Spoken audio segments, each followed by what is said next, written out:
Hello, my name is Noah Ganser and welcome back to No Misses. Today we'll be talking about 5 players to buy stock in for the 2020 and 2021 NBA season. So here are so let's get into it. So here are some honorable mentions. Taylor Horton-Tucker had a really good game, 30-point game yesterday. It was, even though it was in the preseason, it was just one game. He looked very confident, and I think he really just needs it once the regular season comes, and when LeBron and AD start drying, he's not gonna really need to be shooting step back threes and all that unless he turns out to be the third star, which I mean, great third star on a like $1 million contract. Am I right? But he just really needs to be able to attack closeouts and shoot the 3-1, defend occasionally. That's all he really needs to do. But if he could do more, then yeah, he you should expect great things from him. Next honorable mention would be Kelly Oubre Jr. If you know who Kelly Oubre Jr. is. Sadly, he just got engaged, but he put up 17 to 18 points last year. On a very I wouldn't say they weren't good when he was playing, but they came into the bubble going 8-0, and they have expectations this year. But they traded him to the OKC Thunder. The OKC Thunder traded him to the Warriors after Klay Thompson tore his ACL. So Klay Thompson was able to no, not Klay Thompson. Kelly Oubre was the second, I would say third piece to that Suns team. That wasn't good, but second, third option, I would say. And he is coming into with some expectations. He has his Kansas brother and Andrew Wiggins there. And Andrew Wiggins is not a positive player. Yeah, he puts up numbers, but those numbers aren't great when he puts up. So I think I could see Kelly Oubre being the second option behind Seth Curry. I mean, I wouldn't be surprised if he gets up to 20 points per game this year. I wouldn't say maybe on decent efficiency, but I wouldn't say it's the best efficiency. But I could see this Golden State team being decently good because Golden State is always a good organization, is always able to get the best out of their players. And I think just Kelly Oubre is just, I think him finally in a good organization would be a positive for him. I think we could see him going up to 21 points per game on decent student splits. Our third honorable mention is Markelle Fultz. This has to be the year for Markelle Fultz. If we don't see anything good from him, I think it's over. I think we just put a bust on him. I know most people have put a bust on him, but it's not his fault that he has had setbacks. In the media, in mainstream media and even NBA media, we've seen this thing that Markelle Fultz can't shoot. He could shoot when he was in college, and he could shoot like the first couple days he was in the NBA. It's just that the 76ers tried to fix his free throw, and he forgot how to shoot.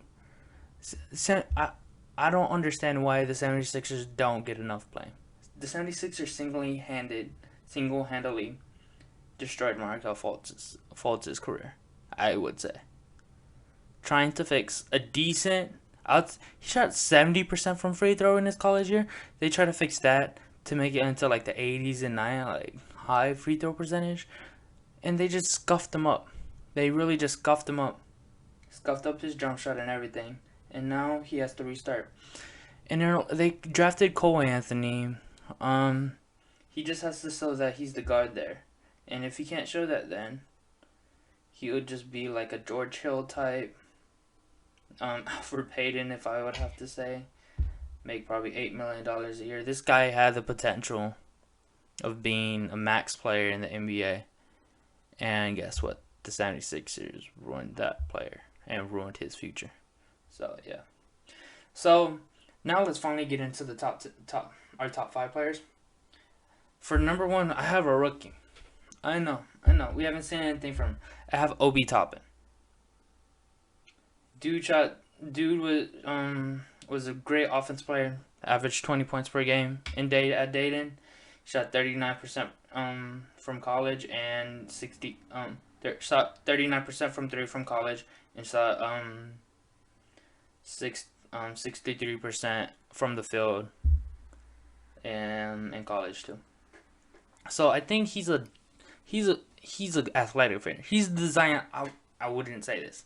He's nothing close to Zion, but he's the closest guy to Zion in this draft. I would say. I mean, he's athletic. He has a high. Probably has the highest vertical. I would say.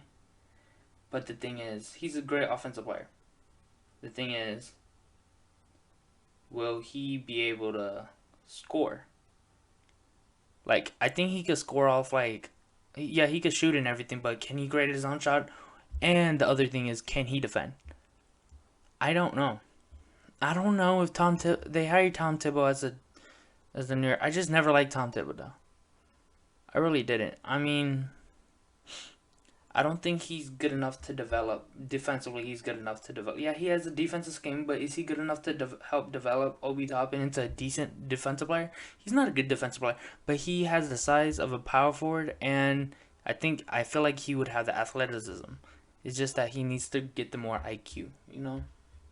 So, that's my opinion on Obi Toppin. I could see him putting up, probably. I could see him winning Rookie of the Year if I'm being honest with you. I mean, he's a great. He's a jump, dunk, and block type of dude. He's probably a really good shot blocker. But yeah, he's a good runner. He's a good roller, pick and pop. It's just, do they have a point guard for that? They don't really have a point guard for that.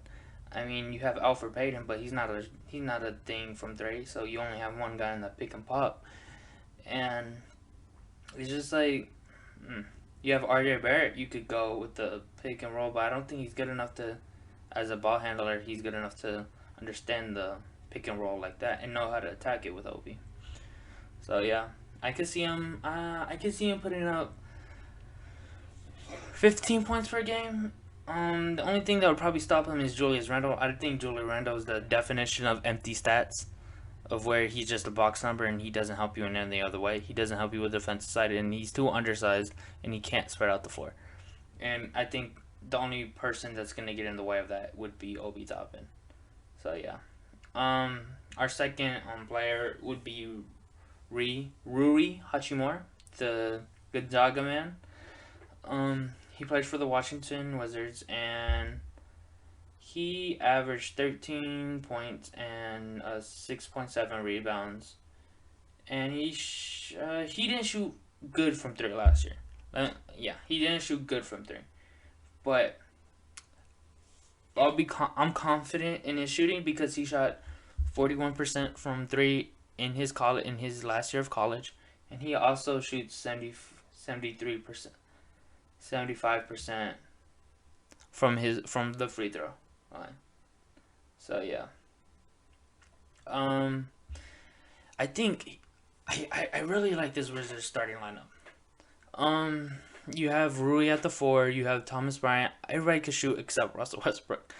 And it brings me, they have a complete team that works. They have a complete 5-out team if they really want to. When the Rockets had Russell Westbrook, they didn't have a complete 5-out team. They had Robert Covington playing the 5. No, that's not a complete team. And I think he just plays his part. I think he could go off dribble too. So maybe he could be a third option, fourth option. I really like him. He has good size to him, and he passes really good. So yeah, I could probably see him getting up, if he shoots well from three this year, probably 17 points per game, and then maybe add like one more assist to his game. So next player we have is Deandre Ayden. I know. Isn't he already a star? He already puts up 18 points per game with 11 rebounds. Yeah. But I think this guy's gonna blow up this year. I think Chris Paul is gonna average. I think Chris Paul is gonna help this man out so much, both offensively and defensively. The guy isn't really smart on the defensive side, And the best player that could get the most out of you is Chris Paul in the NBA. Except for LeBron, I think he's the second best player that could get the most. That helps their teammates the most. We've seen it in OKC, and we've seen it in Houston, and we've seen it in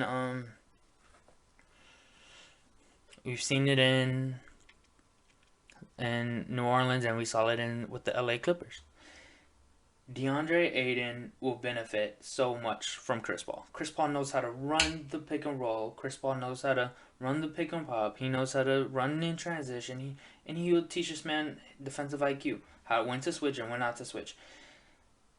Chris Paul will be a gift to Deandre Ayden. It wasn't just his talent the reason they signed Chris Paul. It was because they were a young team and they needed veteran leadership. And who's better else than Chris Paul? I feel general, basically. So, Ayden averaged 18 points last year. I could see that going up to 23, 24. If we really want to. I could see that going up. Yeah, I could see it going up like that. He's a really good passer. Underrated passer. He averaged 2 assists. I could see maybe 3, 2.5. And a very underrated rebounder. He averages almost 5 offensive rebounds. And that's amazing. But yeah, I mean, he's a good shot blocker, but I just see Chris Paul helping out him so much offensively and defensively that you can't not put him in. And I won't be surprised if he's a candidate for a most improved player of the year, especially if they make the playoffs. So next player we have is Seth Curry. Seth Curry got traded from the Dallas Mavericks to the 76ers. He averaged 12 points per game last year and shot 49 from the field and shot 45% from 3 last year. I mean, I think their trade was a win-win situation. 76ers got playmaking and they got I wouldn't say he's a bad defender, but he's a below average defender, I'd say. But when you got Joel Embiid, Ben Simmons, and all them, then you don't need that much defense, you know. So he provides a secondary, I wouldn't say secondary, but a decent playmaker, a ball handler, behind Ben Simmons, I would say.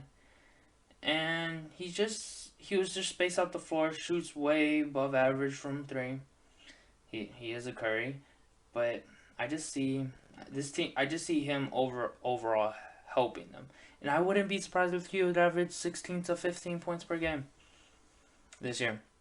From all the open threes he's gonna get. I mean, yeah. Because they're gonna slack on him and they're gonna double team Joel. So I feel like we could see a whole bunch of floppy sets from him and everything. So yeah. Those are my top 5 mentions and my honorable mentions too. For 5 players to buy stock in this year. So yeah, comment if you agree and make sure to subscribe. I'll see you guys later. Bye. Happy holidays. No misses out.